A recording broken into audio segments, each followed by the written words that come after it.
Video शुरू करने से पहले मैं आपसे एक सवाल पूछना चाहता हूं जिसका आंसर आप सबको करना है। ये मेरा रिक्वेस्ट है। अगर आपको आज मौका मिले एक बार में 10 करोड़ रुपए लेने का या फिर हर महीने अपने बैंक अकाउंट में फिक्स्ड 5 लाख रुपए रिसीव करने का, तो आप इन दोनों में से कौन सा ऑप्शन चूज करेंगे? वीडियो को पॉज कीजिए और डेफिनेटली कमेंट कीजिए, मैं वेट कर रहा हूं। चलो कमेंट कर लिया। जिन लोगों ने भी एक बार में 10 करोड़ रुपए लेने के बारे में कमेंट किया है, आपको कांग्रेचुलेशंस, क्योंकि आपकी फाइनेंशियल नॉलेज अच्छी है और आप present value and future value के कॉन्सेप्ट को समझते हैं। पर हो सकता है कि आप में से कई सारे लोगों ने महीने के 5 लाख रुपए वाले ऑप्शन को चूज किया होगा, पर इसमें आपको लॉस होगा लॉन्ग टर्म में। चलिए जानते हैं क्यों। क्योंकि मान लेते हैं कि अगर मेरे पास 10 करोड़ रुपए है और इसे मैंने बहुत ही सेफली कहीं इन्वेस्ट किया है और वहां से मुझे साल का 10% का रिटर्न्स मिल रहा है, जो बनता है साल का 1 करोड़ रुपए, तो महीने का 8,33,000 तो मैं सिर्फ इंटरेस्ट से कमाऊंगा। और फिक्स्ड 5 लाख रुपए महीने आपको आज अट्रैक्टिव लग रहा है, पर इसकी वैल्यू हर साल कम होती जाएगी इन्फ्लेशन की वजह से। एक बहुत ही कमाल का प्रिंसिपल है जिसका नाम है the time value of money. इसमें बोला गया है कि 1 रुपए की कीमत आज ज्यादा है फ्यूचर के 1 रुपए से। इसी तरह जब आप स्टॉक मार्केट में इन्वेस्ट करते हैं तो आपको इस चीज पर ध्यान देना चाहिए कि जहां भी आप इन्वेस्ट करें वहां पे लॉन्ग टर्म में ज्यादा वेल्थ बने। और हमारे रिटर्न्स के टारगेट को अचीव करने में वैल्यूएशन हमें बहुत हेल्प करता है। क्योंकि मान लेते हैं कि अगर आपको 2 स्टॉक्स में से किसी एक में इन्वेस्ट करना है, फॉर एग्जांपल रिलायंस इंडस्ट्रीज या टाटा कंसल्टेंसी सर्विसेज, तो आप दोनों में से कहां इन्वेस्ट करेंगे? क्योंकि आपने कई सारी वीडियोस देखी होंगी जहां आपने ये सीखा होगा कि हर एक शेयर का एक फेयर वैल्यू होता है और उसका एक मार्केट प्राइस होता है। तो as a long term investor हमारा फोकस होना चाहिए फेयर वैल्यू पर स्टॉक्स को खरीदना। और इस वीडियो को देखने के बाद आप कंपनीज की वैल्यूएशन निकाल पाएंगे बड़े आराम से, और किसी भी स्टॉक का फेयर वैल्यू कितना है ये भी आप कैलकुलेट कर पाएंगे। तो आज मैं आपके साथ डिटेल समरी शेयर करूंगा वैल्यूएशन के ऊपर लिखी one of the best book, the little book of valuation, how to value a company, pick a stock and profit. इसे लिखा है अश्वत्थ दामोदरन ने और इनको माना जाता है वैल्यूएशन का एक्सपर्ट। तो चलिए बिना टाइम वेस्ट किए बुक की समरी शुरू करते हैं और वैल्यूएशन करना बिल्कुल इजी लैंग्वेज में सीखते हैं। सबसे पहले समझते हैं what is a valuation of a company. आपने अगर एक भी एपिसोड देखा होगा शार्क टैंक का, वहां आपने नोटिस किया होगा कि बिजनेस पिच के बाद एंटरप्रेन्योर्स अपनी कंपनी की वैल्यूएशन बताते हैं। कंपनी वैल्यूएशन निकलती है share price multiplied by total number of shares से। तो अगर पूरे कंपनी की वैल्यूएशन 1 करोड़ है, तो अगर आपको उस कंपनी का 10% का मालिक बनना है तो आपको 10 लाख रुपए देने पड़ेंगे। और आपने ये भी नोटिस किया होगा कि शार्क टैंक के जजेस उनके वैल्यूएशन को एनालाइज करते हैं कि ये ज्यादा है या नहीं। यानी सिंपल शब्दों में, जब आप वैल्यूएशन करते हैं किसी कंपनी की, तो आप उस कंपनी की असली वैल्यू निकालने की कोशिश करते हैं। जैसे अगर एक कंपनी की वैल्यूएशन है 100 करोड़, पर जब आप उनके बिजनेस को समझते हैं, उनके बैलेंस शीट को देखते हैं, तो आप देखते हैं कि इनका रेवेन्यू हर साल नहीं बढ़ रहा है, और साथ ही साथ वो जिस इंडस्ट्री में काम करते हैं और वहां पे भी आने वाले समय में ग्रोथ पोटेंशियल नहीं है, तो उसके बेसिस पर 100 करोड़ की वैल्यूएशन ओवर वैल्यूड है। वही अगर कंपनी की ट्रू वैल्यूएशन अगर 200 करोड़ की है और उसकी फिलहाल की वैल्यूएशन अगर 100 करोड़ है, यानी ये अंडर वैल्यूड है, तो यहाँ पे इन्वेस्ट करके आपका फायदा हो सकता है। तो वैल्यूएशन का सिंपल फंडा यही है कि आप इन्वेस्ट कीजिए ऐसी कंपनीज में जिनका प्राइस उनके ट्रू वैल्यू से कम हो। और वैल्यूएशन का मतलब सिर्फ अंडर वैल्यूड कंपनीज में इन्वेस्ट करना नहीं होता है, बल्कि जो कंपनीज ओवर वैल्यूड हो चुकी है उन्हें सही टाइम पर बेचना भी वैल्यूएशन ही है, जिससे आपको मैक्सिमम प्रॉफिट होगा। इस आर्टिकल की माने तो Nifty 50, mid cap, small indices और ज्यादातर सेक्टर्स इंडिया में ओवर वैल्यूड है, यानी उनकी वैल्यूएशन उनके ट्रू वैल्यू से ज्यादा है। इसका मतलब इन सेक्टर्स के शेयर प्राइस अभी एक्सपेंसिव है। तो अगर आपने वैल्यूएशन क्या होता है ये समझ लिया है, तो चलिए अब सीखते हैं वैल्यूएशन करते कैसे हैं। पर उससे पहले छोटी सी रिक्वेस्ट है, अगर आपको मेरा काम पसंद आ रहा है तो प्लीज आप मुझे सब्सक्राइब कर सकते हैं और साथ ही साथ ऑल नोटिफिकेशन बेल को भी ऑन कर दीजिए। इससे आपको मेरी सारी वीडियोस की अपडेट मिलेगी जब भी मैं नए वीडियोस अपलोड करूंगा। और इस वीडियो को भी आप लाइक कीजिए, इससे मुझे ये पता चलेगा कि कितने लोगों को ये कॉन्सेप्ट समझ आ रहा है। तो चलिए वीडियो में आगे बढ़ते हैं। Types of valuation. वैल्यूएशन करने के बहुत सारे मॉडल्स हैं, पर इस बुक में 2 वैल्यूएशन मॉडल को डिस्कस किया गया है, intrinsic valuation and relative valuation. Intrinsic value निकलता है किसी कंपनी का इस बेसिस पर कि वो फ्यूचर में कितना पैसे कमाएगी और इसकी श्योरिटी कितनी है। जितना ज्यादा पैसे कमाने का पोटेंशियल होगा और जितनी जितनी दमदार श्योरिटी होगी उतना उस कंपनी की वैल्यू बढ़ जाती है। ऑथर कहते हैं कि हर एक व्यक्ति सेफ बेट लेना प्रेफर करता है रिस्की बेट से। मान लीजिए अगर मैं आपको दो ऑप्शन दूं, या तो आप मुझसे 1000 रुपए ले लीजिए इंस्टेंटली, या फिर हम एक टॉस करते हैं, अगर आप जीतोगे टॉस में तो आपको 2000 रुपए मिलेंगे, लेकिन अगर आप टॉस हारते हो तो आपको मुझे 500 रुपए जेब से भरने पड़ेंगे। तो आप कौन सा ऑप्शन चुनेंगे? आई थिंक मोस्टली लोग ऑप्शन ए चुनना चाहेंगे, जहां पर आपको इंस्टेंटली 1000 रुपए मिले। इसी तरह अगर एक कंपनी है जो अभी 5 करोड़ रुपए साल का कमा रही है, इनका जो रेवेन्यू है वो हर साल बढ़ रहा है और आने वाले समय में इसकी ग्रोथ और ज्यादा रहने वाली है, और इसकी भी श्योरिटी ज्यादा है क्योंकि इस कंपनी के प्रोडक्ट का डिमांड हर साल बढ़ रहा है। इसी कारण इस कंपनी का वैल्यूएशन ज्यादा होगा। तो ये था इंट्रिंसिक वैल्यूएशन, जिसे डिस्काउंटेड कैश फ्लो एनालिसिस भी कहते हैं, और हम थोड़ी देर में इसे डिटेल में समझेंगे। अब आते हैं दूसरे वैल्यूएशन मेथड पे, जो है रिलेटिव वैल्यूएशन। रिलेटिव वैल्यूएशन में आप कंपनीज को दूसरे कंपनी के साथ कंपेयर करते हैं जो सेम इंडस्ट्री में है, और उनमें से जो सबसे सही प्राइस पर है उसमें आप इन्वेस्ट करते हो। फॉर एग्जाम्पल, जैसे जब आप घर खरीदने जाते हैं तो आप कई सारे घर देखते हैं पहले, और उन घरों को कंपेयर करते हैं एक दूसरे के साथ, और मान लेते हैं कि सब अगर सेम लोकेशन पर है और साइज भी सेम है सबका, तो उनमें से आप उसी घर को खरीदेंगे जो सही प्राइसिंग पर आपको मिल रहा होगा। तो इस प्रोसेस में आपने रिलेटिव वैल्यूएशन किया अपने घर के लिए। यही मेन डिफरेंस है intrinsic valuation and relative valuation में। जहां इंट्रिंसिक वैल्यूएशन में आप कंपनी के फ्यूचर कैश फ्लो को कंपेयर करते हैं और उसकी कितनी श्योरिटी है इसकी एनालिसिस करते हैं, वही रिलेटिव वैल्यूएशन में आप एक इंडस्ट्री के कंपनीज को कंपेयर करते हैं और उनमें से बेस्ट कंपनी जो सही प्राइसिंग पर है उसमें आप इन्वेस्ट करते हैं। मैं पर्सनली पहले रिलेटिव वैल्यूएशन को यूज करता हूं, जिससे मुझे सही वैल्यूड कंपनी मिले। उसके बाद मैं इंट्रिंसिक वैल्यूएशन करता हूं, इससे मुझे पता चल जाता है कि इस कंपनी में इन्वेस्ट करना सही है या नहीं। तो चलिए पहले रिलेटिव वैल्यूएशन मेथड को सीखते हैं। इसमें सबसे पहला स्टेप आपको करना है कि किसी इंडस्ट्री को चूज करना है। जैसे अगर आपको आईटी कंपनी में इन्वेस्ट करना है, स्पेशली लार्ज कैप कंपनीज में, तो ये है इंडिया की टॉप आईटी कंपनीज। आप देख सकते हैं इसमें टीसीएस है, इन्फोसिस है, HCL टेक्नोलॉजीज, विप्रो जैसी कंपनीज है। आप देख सकते हैं कि टीसीएस का मार्केट शेयर है 14.5 लाख करोड़ का और शेयर प्राइस है करीब 4000 के अराउंड। इन्फोसिस का मार्केट कैप है 7 लाख करोड़ का और शेयर प्राइस है 1655 रुपीज। HCL का मार्केट कैप है 4.5 लाख करोड़ का और इनका एक शेयर का प्राइस है 1636 रुपीज। अब आप डिसाइड कीजिए कि इनमें से किस कंपनी में इन्वेस्ट करना सही रहेगा। मुझे पता है कि आप सोचेंगे कि बस मार्केट कैप और शेयर प्राइस को देखकर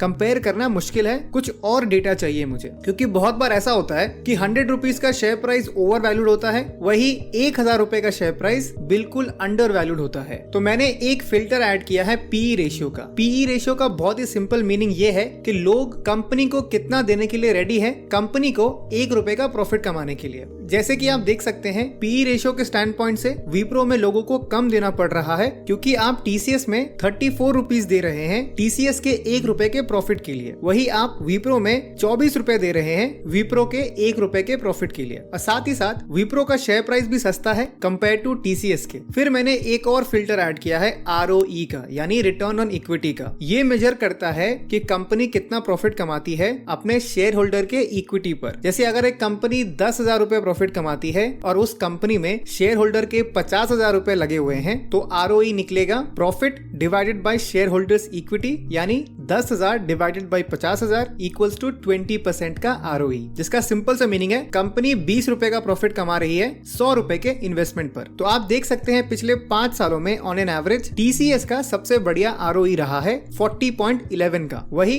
विप्रो का 18.04% का है। इसी तरह बहुत सारे फिल्टर्स है जो आप यूज कर सकते हैं किसी भी स्टॉक स्क्रीनर ऐप से, जैसे price to book ratio, price to sales ratio, dividend yield, debt to equity ratio, इन सभी से आप रिलेटिव वैल्यूएशन कैलकुलेट कर सकते हैं। तो रिलेटिव वैल्यूएशन के बाद अब हम इंट्रिंसिक वैल्यूएशन कैसे कैलकुलेट करते हैं, चलिए ये सीखते हैं। अगर आपको याद हो तो मैंने वीडियो के स्टार्टिंग में आपको बताया था कि लोगों को पैसे आज चाहिए ना कि फ्यूचर में, और उनको रिस्की ऑप्शन से ज्यादा सेफ ऑप्शन पसंद आता है। तो इंट्रिंसिक वैल्यूएशन का एक और नाम है डिस्काउंटेड कैश फ्लो एनालिसिस, जिसे शॉर्ट में DCF एनालिसिस कहते हैं, जहां हम कंपनी के future cash flow potential, profitability and risk को एनालाइज करते हैं, ना कि सिर्फ उसके स्टॉक प्राइस पर ध्यान देते हैं। चलिए मैं आपको बहुत ही सिंपल एग्जांपल से इंट्रिंसिक वैल्यूएशन कैसे कैलकुलेट करते हैं ये सिखाता हूँ। मान लेते हैं एक कंपनी है ABC लिमिटेड और इनका वैल्यूएशन है 15 करोड़ का और इनके 1 करोड़ शेयर्स अवेलेबल है। तो पर शेयर की कीमत हुई 15 crore divided by 1 crore equal to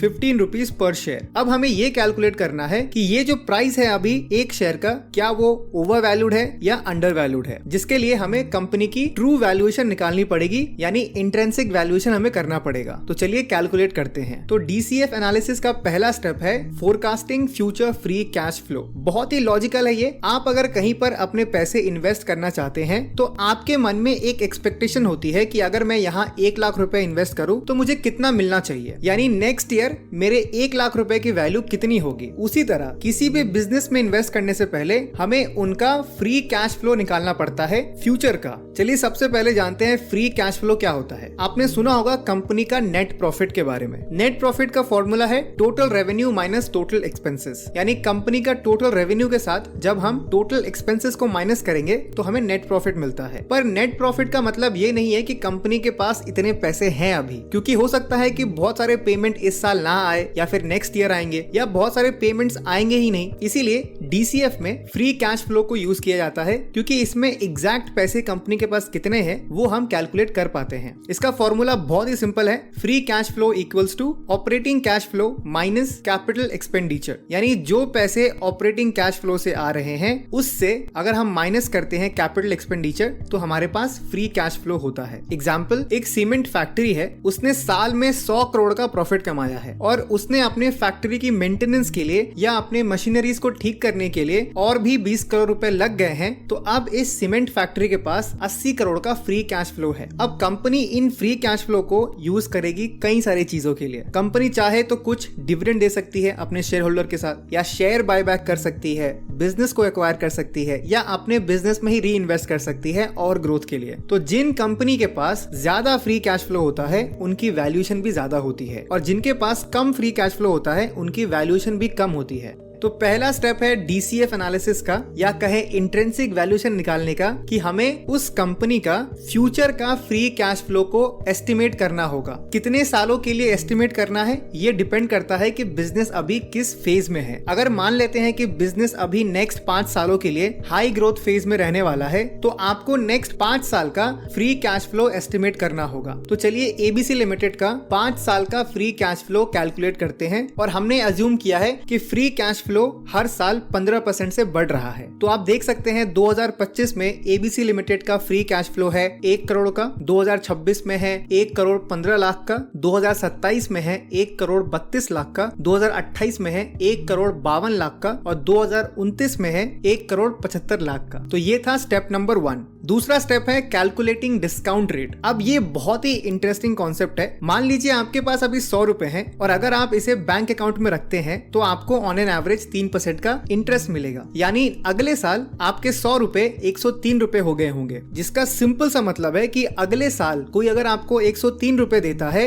तो उसकी आज की वैल्यू 100 रुपए होगी। तो डिस्काउंट रेट DCF एनालिसिस में ऐसे ही काम करता है, पर रिवर्स में, यानी फ्यूचर के पैसों की वैल्यू आज के टाइम में कितनी होनी चाहिए। डिस्काउंट रेट अगर बहुत ही सिंपल शब्दों में बताऊं तो आप कितना रेट ऑफ रिटर्न्स अर्न करना चाहते हैं फ्यूचर में। जैसे अगर आपको 12% का इंटरेस्ट चाहिए, एक साल बाद यानी 112 रुपए मिलते हैं, तभी आपको आज अपने 100 रुपए इन्वेस्ट करना चाहिए। जैसे पहले स्टेप में हमने future free cash flow estimate किया, तो चलिए 12% के डिस्काउंट रेट से उन फ्यूचर कैश फ्लो की आज की वैल्यू क्या है ये निकालते हैं। तो प्रेजेंट वैल्यू का फॉर्मूला आप देख सकते हैं, मैंने यहाँ पर फ्यूचर कैश फ्लो को प्रेजेंट वैल्यू में कन्वर्ट किया है। तो आप देख सकते हैं 2025 में ABC लिमिटेड का फ्यूचर कैश फ्लो है 1 करोड़ का, तो उसकी आज की प्रेजेंट वैल्यू है 89 लाख रुपीस। उसी तरह बाकी प्रेजेंट वैल्यू भी मैंने निकाल लिया है। तो ये था स्टेप नंबर 2, जिसमें आपको फ्यूचर कैश फ्लो को प्रेजेंट वैल्यू में कन्वर्ट करना है डिस्काउंट रेट लगाकर। अब है तीसरा स्टेप, जो है टर्मिनल वैल्यू। कोई भी कंपनी जब एक हाई ग्रोथ फेज में होती है तो वो उस ग्रोथ को लंबे समय तक सस्टेन नहीं कर पाती है। एक ऐसा टाइम आता है जहां से ग्रोथ रेट स्लो हो जाती है, और टर्मिनल ग्रोथ का मीनिंग है किस रेट पर वो कंपनी लाइफ टाइम तक ग्रो करेगी। तो हमारे एग्जाम्पल में मैंने ये एस्टिमेट किया है एबीसी लिमिटेड 2029 के बाद हर साल उसका फ्री कैश फ्लो 5% से बढ़ेगा। तो मैंने एक्सेल शीट में टर्मिनल वैल्यू को कैलकुलेट किया। ग्रोथ रेट 5% का है, डिस्काउंट रेट 12% का है, तो टर्मिनल वैल्यू आया करीब 26.25 करोड़ का। यानी ये कंपनी लाइफ टाइम तक इतना कैश फ्लो करने वाली है। अब हमें इस 26.25 करोड़ को प्रेजेंट वैल्यू में कन्वर्ट करना है, जो आता है करीब 14.89 करोड़ का। और फाइनल स्टेप है हमें सारे प्रेजेंट वैल्यू को ऐड करना है। तो जैसे कि आप देख सकते हैं कि एबीसी लिमिटेड कंपनी की इंट्रिंसिक वैल्यूएशन है 19.60 करोड़। यानी इनका जो वैल्यूएशन है अभी 15 करोड़ का, वो इनके इंट्रिंसिक वैल्यू यानी 19.60 करोड़ से कम है। इसका ये मतलब है कि इनका जो शेयर प्राइस है अभी जो 15 रुपए का है, वो अभी सस्ते में मिल रहा है, क्योंकि उसका ट्रू वैल्यू 19.60 रुपीज है। इसी तरह आप किसी भी कंपनी के शेयर प्राइस की इंट्रिंसिक वैल्यू निकाल सकते हैं। तो अब हम आते हैं इस बुक के कंक्लूजन पर। इस बुक में हमने सीखा स्टेप बाय स्टेप मेथड किसी भी कंपनी का कैसे वैल्यूएशन निकालते हैं, और साथ ही साथ ऑथर का ये मानना है कि कोई भी वैल्यूएशन सही नहीं होती है, बल्कि सारे वैल्यूएशन बायस्ड होते हैं, और हम जो भी कैश फ्लो को अज्यूम करते हैं वो बिल्कुल गलत हो सकता है, क्योंकि कई सारे मैक्रो इकोनॉमिक्स फैक्टर्स हैं जो वैल्यूएशन को इफेक्ट करते हैं, जैसे interest rate, inflation, GDP growth. इसीलिए एक स्मार्ट इन्वेस्टर को वैल्यूएशन के साथ साथ इकोनॉमिक इंडिकेटर्स पर भी ध्यान देना चाहिए। पर अगर आप खुद से relative valuation and intrinsic valuation करेंगे तो आपकी स्टॉक इन्वेस्टिंग स्किल बाकियों से बहुत बेटर होगी और आप फ्यूचर में अच्छा रिटर्न्स भी कमाएंगे। उम्मीद करता हूं कि आपको ये मेरी समरी पसंद आई होगी। मैं आपको रेकमेंड करूंगा कि आप मेरी स्टॉक मार्केट बुक समरी की प्लेलिस्ट को जरूर चेक करिए, और जब भी आपको टाइम मिले तो उन सारे वीडियोस को देखिए। ये आपके लिए बहुत हेल्पफुल होगा। तो मैं मिलूंगा आपसे नेक्स्ट वीडियो में। तब तक के लिए कीप रीडिंग, कीप ग्रोइंग।